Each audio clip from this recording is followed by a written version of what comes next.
আসসালামু আলাইকুম, welcome back to my channel NNK lifestyles. আশা করি আপনারা সবাই ভালো আছেন। আজকে আরেকটি নতুন ব্লগ নিয়ে চলে আসলাম আপনাদের মাঝে। তো আজকে কিন্তু সকালে নাস্তা খাওয়ার পরে এখন বাজে প্রায় 10:30টার মতো। তো বাইরে বের হলাম, কিছু কাজ আছে টুকটাক, আর টুকটাক কাজ করার জন্য বের হলাম। মেইন কাজটা হলো কাপড় সেলাই করতে দেব। ঈদের সময় যে 3 পিস নিয়েছিলাম ওটা কিন্তু সেলাই করতে পারিনি, শেষের দিকে আর কি টেইলার্সে নেয়নি, কাপড় সেলাই নেয়নি। তো সেই জন্য সেই কাপড় আবার আরেকটা রাফ ইউজের জন্য গজ কাপড় কিনে টেইলার্সে কাপড় সেলাই করতে দিয়ে তারপরে যেহেতু আমাদের বাসার পাশেই টুকটাক আর কি শপিং করার জন্য ছোটোখাটো একটা মার্কেট রয়েছে, তো ওটার ভিতরে ঢুকলাম। ভাইয়ের মেয়ে চুলের জন্য কাটা ক্লিপ এগুলো নিল। তো এখানে দুইটা আছে দোকান ছোট, এগুলোতে আর কি রকমারি জিনিসগুলো পাওয়া যায়, প্লাস্টিক থেকে শুরু করে আবার বালতি ঝাড়ু থেকে শুরু করে সবই দেখলাম পাওয়া যায়। তো হঠাৎ দেখলাম যে এখানে কাপ আছে কিনা দেখার জন্য, চায়ের কাপ যেগুলো রাফ ইউজ করি ওগুলো ভেঙে গিয়েছে, আর কাচের জিনিস তো ভাঙবেই। তো এই পাশে ছিল কসমেটিক্সের দোকান, এখান থেকে ভাইয়ের মেয়ে টুকটাক আর কি কাটাকুটা কিনলো চুলের জন্য, আর আমি আবার এই পাশে চলে আসলাম। তো হোটেল বলতে কি রাস্তার ধারে যে দাঁড়িয়ে চা খাওয়া হয় গ্লাস কাপগুলো, ওগুলো কিন্তু আমার কাছে খুবই ভালো লাগে। তো আমি আবার গিয়ে খোঁজ নিলাম যেগুলো আছে নাকি, আর ওই কাপে চা নিয়ে খেতে যেমন ভালো লাগে, চা দেখতেও তেমন সুন্দর লাগে। তো এখন ইদানিং এই কাপগুলো আসলে পাওয়া যাচ্ছে না। তো যে চাচার দোকানে গেলাম ওনার দোকানে ছিল, তো 4টাই ছিল কাপ, তো এই 4টাই নিয়ে আসলাম। আর এই যে ভাইয়ের মেয়ে এখানে কিছু সেফটি পিন তারপরে চুলের কাটা এগুলো কিনলো, আর কাপড় কিনলাম, সেলাই করতে দিলাম। আর এই হলো কাপ। তো কাপ নিয়ে এসে মাকে বললাম যে এই নাও মা, তোমার জন্য আমি 4টা রাফ ইউজ করার জন্য চায়ের কাপ নিয়ে এসেছি। তো কাপগুলো দেখে আমার মা ভীষণ খুশি হয়ে গেলেন, বললেন সুন্দর হয়েছে। তো আমার কাছেও ভালো লাগলো, এই কাপগুলো দিয়ে চা খেতে আসলেই খুব ভালো লাগে।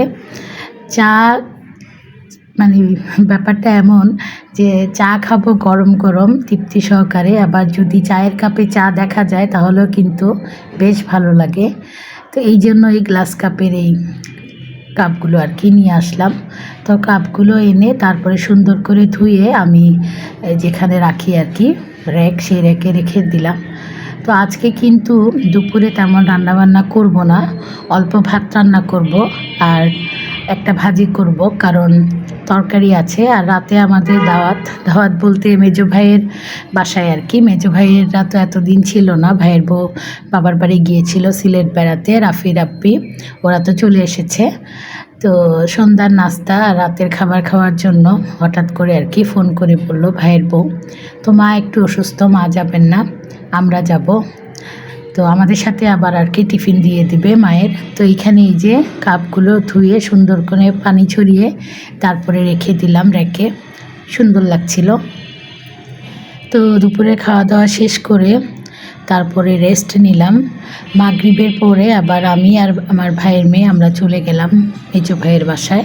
ছোট খালারাও গিয়েছেন, সারাদিন ছোট খালা, শুধু মা যাননি, মা একটু অসুস্থ, পায়ে ব্যথা, আবার উনি সন্ধ্যার পরে ওনার বের হতে ইচ্ছে করে না, ওই জন্য আর যাননি। তো এই যে দেখেন ভাইয়ের বউ সন্ধ্যার নাস্তার জন্য চটপটি, আর এখানে ছিল নারিকেলের পুর ভরা ভাজা পুলি পিঠা। তো চটপটি দেখে তো সবারই লোভ লেগে যাবে, চটপটি খাবারটাই হলো লোভনীয় খাবার। তো এখানে খুব মজা করেই চটপটি তৈরি করা হয়েছে, একেবারে বেশ বড় একটা বাটিতে করে তৈরি করা হলো। তো সবাই এখন নিয়ে খেয়ে নিচ্ছি চটপটি, সেই সাথে ভাজা পুলি পিঠাও খাবো। আর যেহেতু নারকেলগুলো হলো দেশের আর কি সিলেট থেকে আনা নারিকেল, সেই নারিকেল দিয়েই মোরব্বা করে ভিতরে পুর দিয়ে আর কি নারিকেলের পুর দিয়ে ভাজা পুলি পিঠা করা হয়েছে। তো দুইটা নাস্তাই খুবই মজাদার ছিল। তো আপনাদেরকে লোভ দেখিয়ে আমি এখন চটপটি খেয়ে নিচ্ছি, সেই সাথে পিঠাও খেয়ে নেব। তো অনেক দিন পরে আসলে ঈদের পরে তো আর তেমন কোথাও বেড়াতে যেতে পারিনি, তো বেশ ভালোই লাগছে। নাস্তার দাওয়াত, সেই সাথে রাতের খাবারও খাবো। তো পুলি পিঠাগুলোও মজা হয়েছিল। তো ইদানিং তো আসলে ভিডিও করি ঠিকই, ভিডিও করে তারপরে ব্লগ তৈরি করি। খুব কষ্ট হয়, কিন্তু বেশি কষ্ট লাগে যখন ব্লগ আপলোড করি তখন ভিউজ হয় না। সেই জন্য আগে যা ভিউজ হতো এখন কিন্তু তার থেকে আরও ডাবল কমে গিয়েছে। তারপরেও আলহামদুলিল্লাহ, কারণ একদিন তো বলেইছি যে শখের বসেই হোক কিংবা এই সফলতার জন্যই হোক, মানে ইউটিউবে ভিডিও দিই, ভালো লাগে। আর দিতেও থাকবো, কারণ এটা আসলে আমার কাছে একটা ভালো লাগা কাজ করে। ভিডিও করি, আবার ব্লগও তৈরি করি, ইউটিউবে এটা আপলোড করি, অন্যদের ভিডিও দেখি, ভালো লাগে, টাইম পাসও হয়। তো এই যে দেখেন মজাদার চা চলে এসেছে। নাস্তা খাওয়ার পরে চা রেডি, এখন সবাই মিলে চা খেয়ে নেব। তো ভিডিওটি দেখে যদি আপনাদের ভালো লেগে থাকে তাহলে অবশ্যই লাইক দিবেন, কমেন্টস করবেন। আর এত করে বলি তারপরও তো আসলে আপনারা কথা শুনেন না। সেই ভিডিওর নিচে এসেই কমেন্ট লিখেন যে সাব করে দিলাম, আপনিও সাব করবেন, বন্ধু করে দিলাম, আপনিও বন্ধু হবেন। আসলে বলার কিছু নেই, হ্যাঁ, মানে মেজাজ গরম হয়ে যায়। তারপরও কি বলবো, কারণ কমেন্টস পড়ে তো আর আমি আপনাদেরকে কিছু বলতে পারবো না, আর বললেও আপনারা শুনবেন না। তো আসলে ভিডিওতে বলছি আর কি, যে এত করে বলার পরেও আপনারা কথা কেন শোনেন না। সেই ভিডিওর নিচে এসেই একই কমেন্ট করেন। তো কি আর করা, আল্লাহ আপনাদেরকে হেদায়েত দান করুন, এই দোয়াই করি।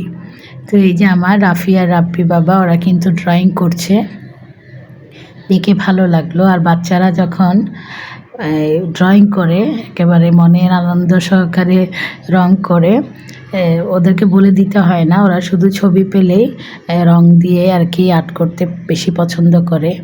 তো আমাকে দেখাচ্ছিল, ফুপি দেখো আমি ড্রয়িং করছি। এটা ছিল আমার রাব্বি বাবা, ছোটোটা। তো রাফি তো স্কুলে পড়ে, রাফির খাতাতে, ড্রয়িং খাতাতেই ও ড্রয়িং করছিল, কালার করছিল। আর এই যে এখন হলো গিয়ে রাতের খাবার টেবিলে বাড়া হয়ে গিয়েছে। তো পোলাও রান্না করতে বলেছিল, আমি মানা করেছি, এই গরমের মধ্যে আর এই রাতে তেমন একটা খাওয়াও যাবে না, বললাম ভাত রান্না করার জন্য। তো সাদা ভাত ছিল, সাথে ছিল এই গরুর গোস্ত দিয়ে আলু, আর সেই সাথে ছিল আম দিয়ে মাছ। মাছ বলতে মাছের মাথা সব মিক্স করা আর কি, যেটা আমাদের সিলেটিদের প্রধান আর কি খাবার, পছন্দের খাবার, মাছের টেঙ্গা, মানে মাছের তরকারি, সেই সাথে ছিল সালাদ। তো এগুলোই ছিল আমাদের আর কি রাতের দাওয়াত দেওয়া হয়েছিল, সেই রাতের খাবার। তো বরাবরের মতো আমার খালাতো বোন শাহরিন, ও যে কাজটা করে, যখনই দাওয়াত দেওয়া হয় না কেন, আমাদের বাসা হোক কিংবা কারো বাসায়, ও কিন্তু সবাইকে এই যে প্লেটে বেড়ে বেড়ে দেওয়ার কাজটা খুব ভালো করতে পারে। তো আমাদেরকে বলছিল যে সবার প্লেটে আমি ভাত বেড়ে দিয়ে দিই, আপনারা ইচ্ছে মতো তরকারি নিয়ে তারপরে খেতে বসে পড়েন। তো ভাত বাড়ছিল, তো আমিও ভিডিও করে নিলাম, আপনাদের সাথে একটু শেয়ার করছি। তো এখন তো মানে রাত প্রায় 11টাই বেজে গিয়েছে। খাবার খেয়ে তারপরে আবার বাসায় চলে আসবো আমরা সবাই। তো আলহামদুলিল্লাহ মজা করে তরকারিটা দিয়েই প্রথমে খেলাম, ভালো লাগলো, আম দিয়ে মাছের টক, আর সেই সাথে তো গরুর গোস্তের তরকারি ছিল। তো বেশ মজা করে রাতের খাবার খেয়ে সবাই তারপরে আমরা বাসায় চলে আসলাম।